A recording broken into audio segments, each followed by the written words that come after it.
Brazil's President Luiz Inácio Lula da Silva has said his final goodbye to Brazilian soccer legend Pele at the Vila Belmiro Stadium today. He hugged other mourners at the wake and was present for a mass in honor of the icon. Today, a procession carrying his coffin passed through the streets of Santos, which will be ending at the Ecumenical Memorial Necropolis Cemetery, where he will be buried in a private ceremony. At Narantes dos Nascimento, Pele's given name, was born in 1940 in the small country town of Tres Caracos, but moved to Santos in 1956 and lived there for most of his life.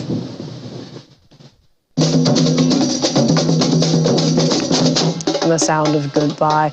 More football fans bidding farewell to Pele, beating their drums outside the Vila Belmiro Stadium in Brazil. The drummers performed a Brazilian-style batucada or samba as fans jumped and chanted slogans before the departure of Pele's body to the cemetery. Pele, a prolific goal scorer who won the World Cup and unprecedented 3 times as a player in 1958, 1962 and 1970, died aged 82 after a long battle with cancer.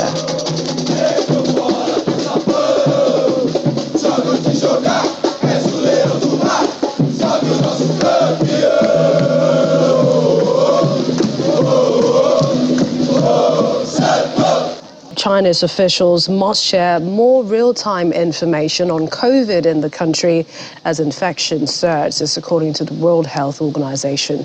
This is as many of the country's strict restrictions have been lifted over the last few weeks, but cases have soared. Several countries are now screening travelers from China. Here's more in this report. Hospital beds were filled and long queues formed at medical facilities in Shanghai on Tuesday as China is urged to share its data on the latest COVID waves spreading throughout the country. Patients were seen flooding the emergency department of Zhongshan Hospital, with beds filling corridors and IV treatment set up in waiting rooms. The World Health Organization has urged China to share real-time data about the surge in COVID-19 cases so other countries can respond accordingly. The surge has triggered concern around the world and questions about Beijing's data reporting. While local hospitals have coordinated medical resources and adopted various measures to ensure speedy treatment of COVID-19 patients, to the greatest extent, just like this emergency room of the Yishang Central People's Hospital in central China, Hubei province, it has allocated doctors and nurses from different departments to ensure the normal operation of the emergency room. We have broken the traditional departmental management and implemented a unified deployment to ensure that the patients can be admitted and effectively treated. At another branch of the Hushang Hospital affiliated with the Fudan University in Shanghai, the past week has seen the daily number of patients admitted to the fever clinic increase from 30 to 600. China's health authority has stressed that shoring up rural health system is at the center of the country's current pandemic prevention and control work.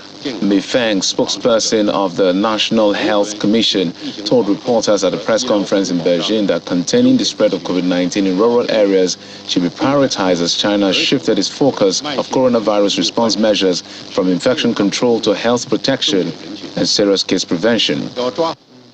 China's abrupt turn on COVID-19 controls on December the 7th, as well as the accuracy of its case and mortality data, have come under increasing scrutiny at home and abroad and prompted some countries to impose travel curbs.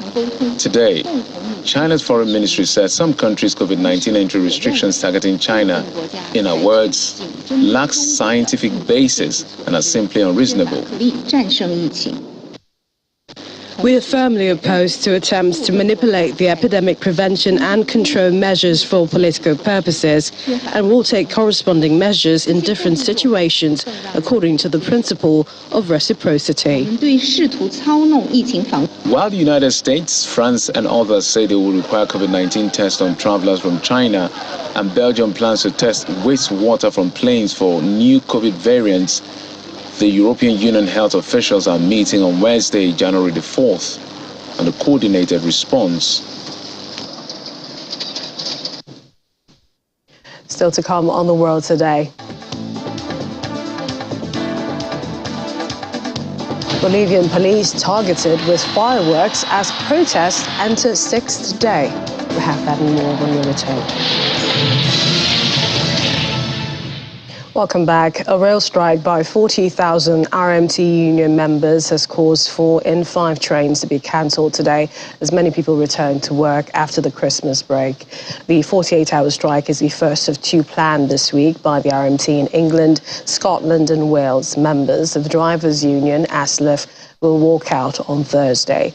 The latest strike is part of a long-running dispute over pay and conditions at Network Rail and 14 train operating companies. Network Rail saying a deal to end the strikes is in touching distance despite no improvement in its pay offer. RMT union boss Mick Lynch has accused the UK government of blocking a deal, saying ministerial interference is preventing a settlement. The government says unions have rejected new offers on pay and ministers want to facilitate a deal. Also on strike today are PCS union members at National Highways in England and also driving examiners. Our London correspondent, Tanya Lauyatayo, joins me now for more. Hi, Tanya. Good to see you.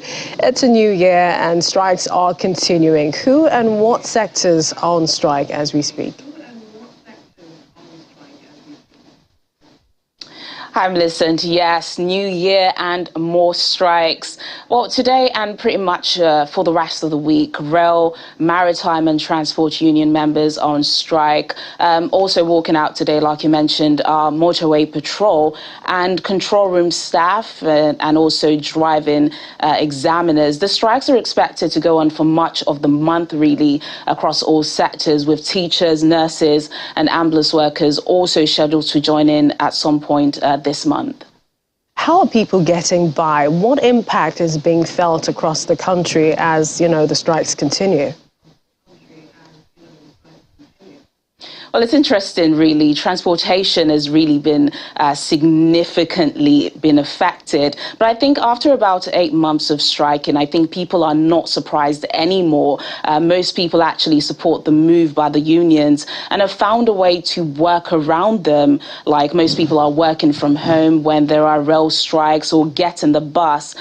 During the Christmas season, a lot of people also opted to come out to buy presents rather than rely on deliveries. So people are finding ways to survive. But I think what's at the back of everyone's mind now is how long this can go on for.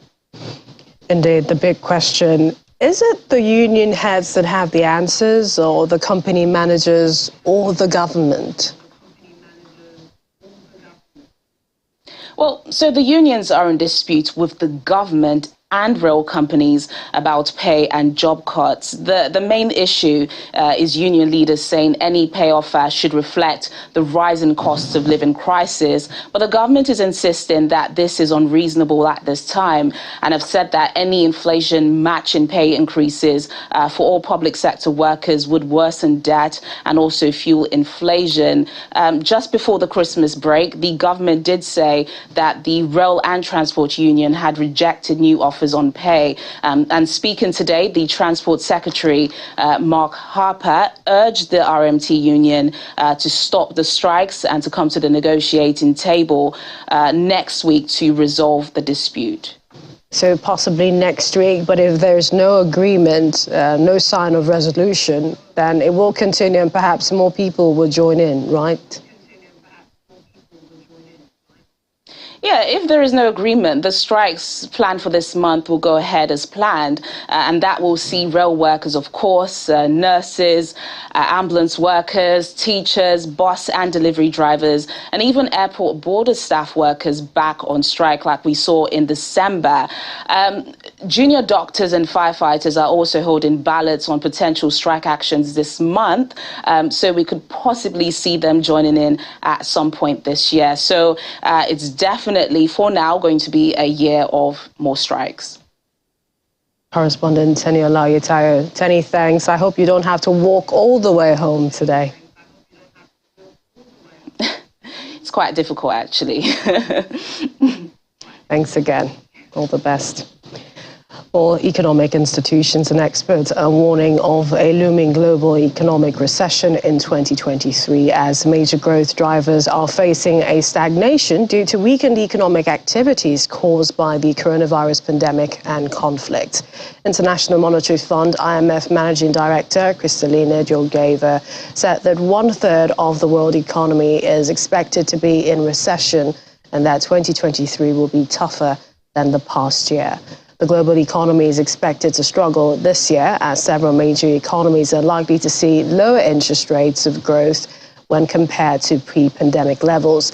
The IMF projects global growth of 2.7% for 2023, down from 3.2% in 2022. High prices, struggling supply chains, soaring interest rates, and the ongoing conflict in Ukraine are all contributing to the slowing of the economy.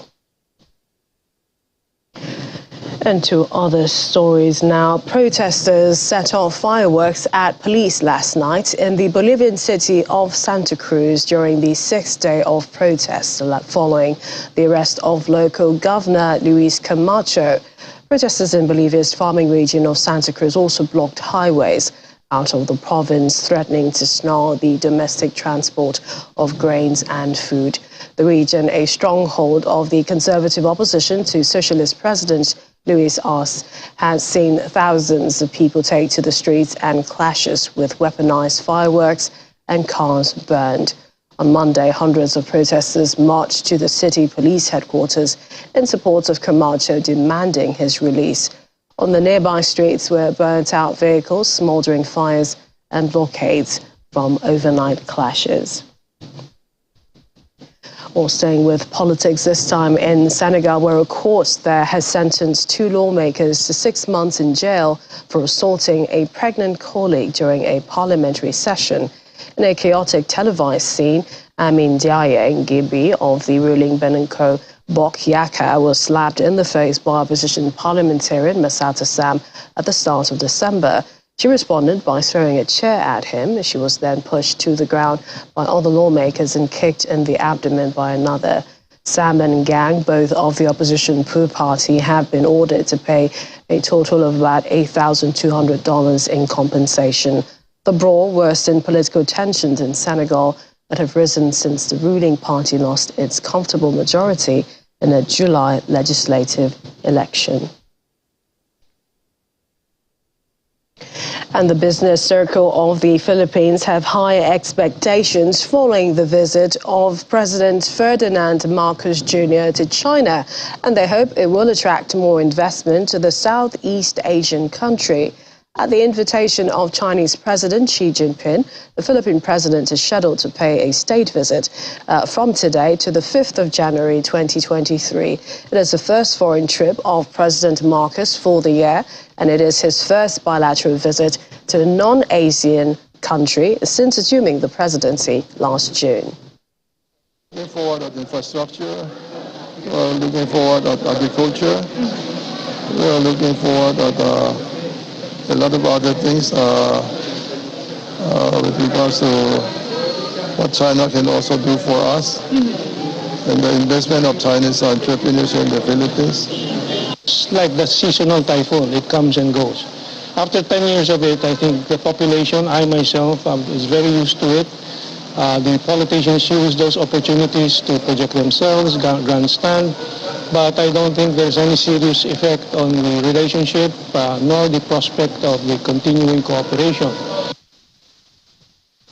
Well, today marks the start of the new Congress and with it a new Speaker of the House, a crucial legislative role that is rarely understood outside of Capitol Hill and yet is third in line for the presidency. Our Washington correspondent Maria Bird talks to us about this. Maria, hi. Tell us about the process and what to expect today. Hello. Yes, this is contentious situation. There have already been early morning meetings with Kevin McCarthy, Representative McCarthy, and members of the GOP conference. What we're seeing right now is that he, I think, believed that he had the votes. And I think that despite what has been said over the past few weeks, even before Congress went for recess, was still not to be believed that he would have this type of challenge. But as it stands right now, he might not have the votes for this afternoon's vote on who will be the next Speaker of the House. The challenge with that is that they will then have to go to a multi-ballot vote on the floor, which then could bring challengers. And one name that has been ringing is Andy Biggs, the representative that could be challenging him. But it's believed that neither of them have the votes. And so what will then happen? We have not seen this type of potential contentious race for the Speaker of the House since 1923. I think we'll have to go to the Constitution, to be quite honest, to see what the next steps would be if he's not able to secure the number of votes, and even if they go to a multi-ballot voting on the floor, if neither of them are able to receive enough votes. I think so that is something that will be historic. So these votes were secured prior to this meeting, today, and this is after the holidays, or within his camp? They have not voted yet. This is what is expected because obviously he's been spending. In 2015, it was expected he could have been Speaker of the House, but he did not have the support, especially of those conservative right-wing Republicans. And he has spent many years now trying to corral that group, but he has still not been successful in being able to show that he would win. I mean, even though, yes, the vote has not happened, oftentimes Congress already knows where people stand, and obviously there's a lot of internal campaigning that goes on to ensure the votes will be, even when you're talking about bills and various legislations, but especially for a position like Speaker of the House. Indeed. So perhaps multiple candidates. A favorite to become the 118th House Speaker? Well, it is believed that if there is a challenger, if they don't vote for him in this first set of votes in this afternoon, that we would then see a challenger of Andy Biggs, who's a representative out of Arizona. Now, the challenge with that is it's not believed that he has enough support to be able to win that. So we're going to be really looking at something that'll be historic and potentially having to go to looking at the Constitution to see what is the next step if neither of them win the majority vote. If the House cannot elect someone with a majority of this, Plan B, what will be Plan B? And has this kind of thing happened in, U.S. history? No, this has not happened since 1923. And I think they'll have to go to the Constitution to see what the next steps will be. Fortunately, we are at day one. I don't expect we would see the end of the week still not having a Speaker of the House, but it would be something historic that would require, I think, some revisiting of the constitutional bylaws to understand what would be the Plan B. And after this election, what do you think the support would be for the presidency? And this is Joe Biden, who is of, the Democratic Party. We know that unfortunately we're looking at a 2 years of quite a challenge. I think that we're going to see quite a bit of challenge. Typically when you have two different parties leading both the legislative side of the government and one that's leading the executive branch of government, you typically see a lot of stalemate. Not a lot of things can move forward. I think that that's going to really be the job of President Joe Biden. I think that his work and his previous work and as a congressional member and being able to go across party lines is going to be pivotal. And I think that's really what you're seeing here as well. You're seeing that even within the Republican Party, they're not able to come together. So to think that we're going to be able to move a lot of things forward, which is why you saw it down to the last minute of the actual 2022 year, Congress was trying to move things forward because it was still a Democratic majority. And for the former Speaker, Nancy Pelosi, do we know what she's up to these days? Well, I can ensure that she is watching, but I don't think she's going to definitely leave. I think she has a passion for American government. I think she has a passion for the work that she did, and she will definitely be an ally of the president and of those Democratic congressional members that she's worked so closely with for many years, and those Republicans who she has worked with as well. Maria, thank you. Thanks. We look forward to the updates later today. And investigators are still trying to work out what caused a deadly mid-air collision between two helicopters on Australia's Gold Coast. Officials say it happened less than 20 seconds after one helicopter took off from a sandbar and collided with another aircraft that was landing. The helicopter pilot among the 4 killed in the SeaWorld chopper crash has been described by a friend as a big guy with a big heart. Ashley Jenkinson, 40, was piloting the helicopter as it took off with 7 on board before it collided mid-air with another that was landing on Monday near the Gold Coast theme park. Andrew Taylor said he couldn't believe that his friend was no longer alive. He's just a true gentleman. I spent quite a fair bit of time with that in the helicopters, so his professionalism, he was just on point with everything. So that's why just a bit very hard to understand what happened yesterday when I've seen him do so many miraculous things in a chopper and how structured he was and the way he worked. Queensland State Police say the 2 helicopters collided about 300 metres in the air, killing 4 people, including a British husband and wife. We believe that the 2 British nationals, we believe husband and wife, with a next of kin local, and the other person from New South Wales.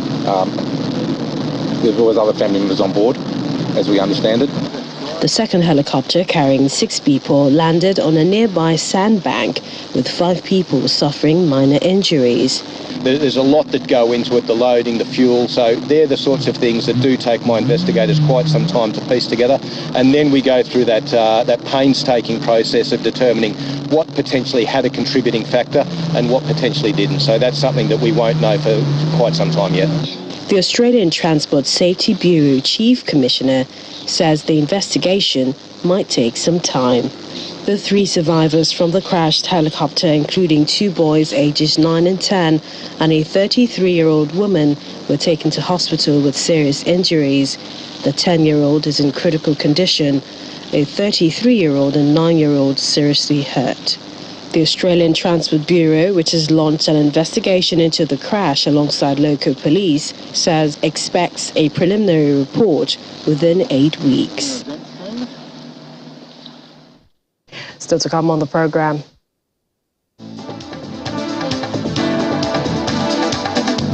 Argentine artists boast value of inflation-ravaged peso by painting Messi on it. That's in a moment.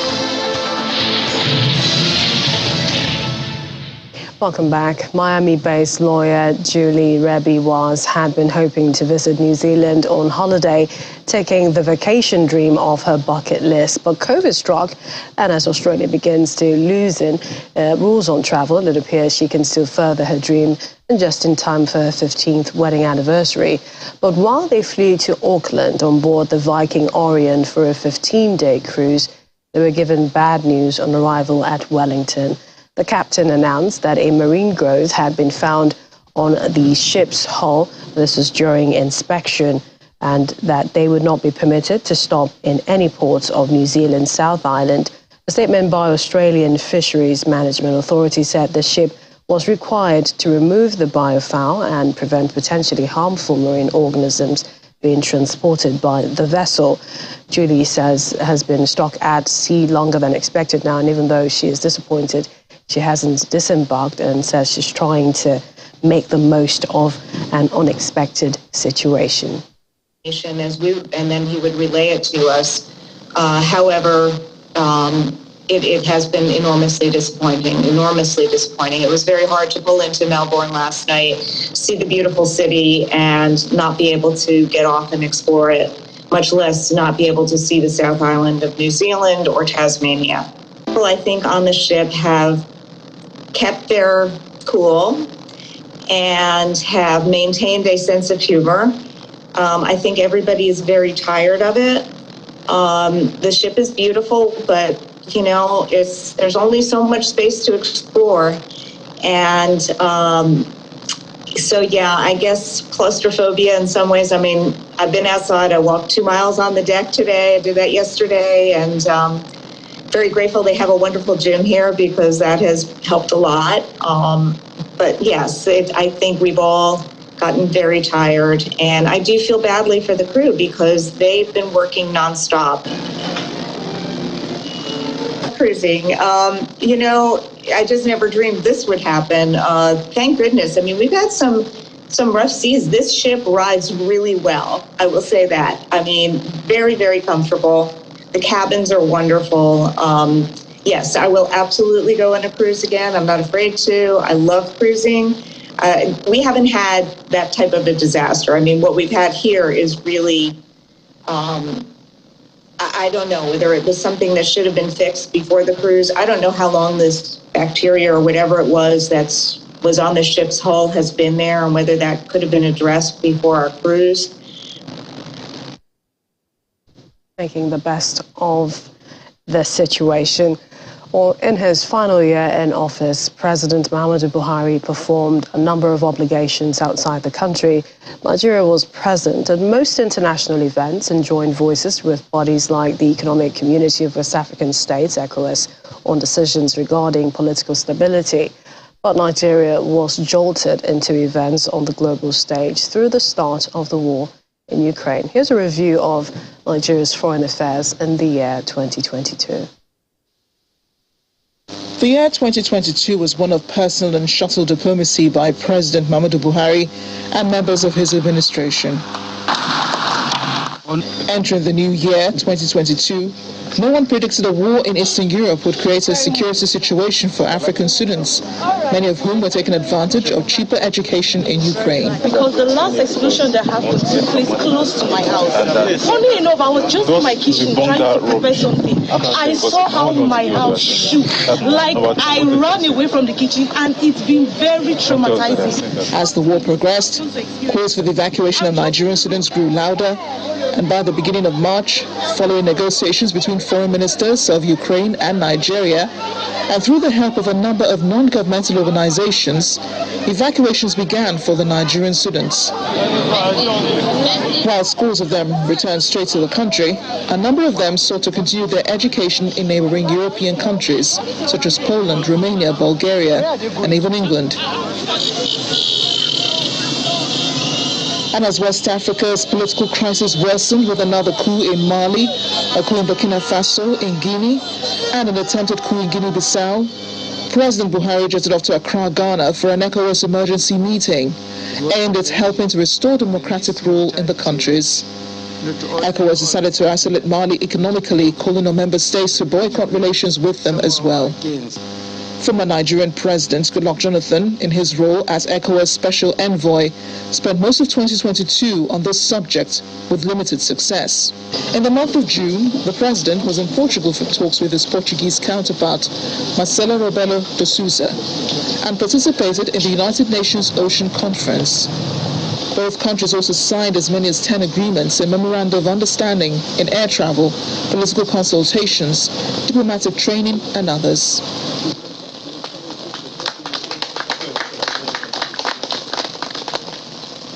President Buhari was also one of the leaders attending the Commonwealth meeting in Kigali, Rwanda. On the sidelines, he held bilaterals with other Commonwealth leaders, including the British Prime Minister Boris Johnson and representatives of the Nigerian community in Rwanda. Some analysts wondered aloud about the Commonwealth's continued relevance in today's modern world. There are more advantages, there are more pros than cons. And being a committee of nations of that magnitude, people that we have identical issues with, like rule of law, human rights, British judicial system, cultural values, the language, the parliament, all that brings us together. Representing the president at the Queen's funeral was Vice President Professor Yemi Osinbajo. As the year wound down, the president attended his last UN General Assembly in New York, where he vowed to entrench a process of free, fair, transparent and credible elections through which Nigerians select leaders of their choice. One of the enduring legacies I would like to leave is to entrench a process of free, fair and transparent, credible election through which Nigerians elect their choice. President Buhari would make another visit to the U.S., this time to attend the second U.S.-Africa Leaders Summit in Washington, D.C., where he also talked on the side with President Joe Biden. Nigeria would go on to sign the Artemis Accords, a series of non-binding multilateral agreements concerning space between the United States and other governments. Nigeria and Rwanda became the first signatories. Amarachi Ubani, Channel Television News. And next, you see social media video that showed former Brazilian President Jair Bolsonaro speaking in Florida. In the short post, the former president talked about his record in past, saying that his economic team delivered low unemployment and a growth in gross domestic product, GDP, the total monetary value of all goods and services produced within the country. The footage showed Bolsonaro standing with property agent Cristiano, who said the former leader had asked him for help finding a house. Mr. Bolsonaro landed in Florida days before his fierce leftist rival, Luiz Inácio Lula da Silva, took office. In his final year in office,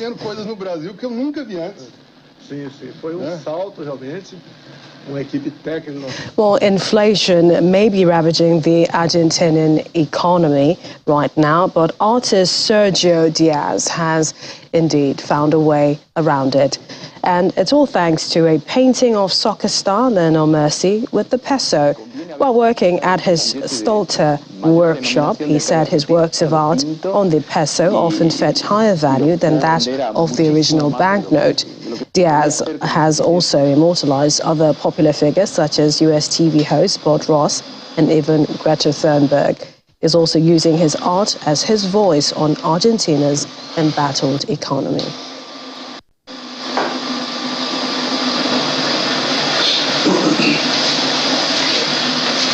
Y empecé a hacer este juego de mixar a veces.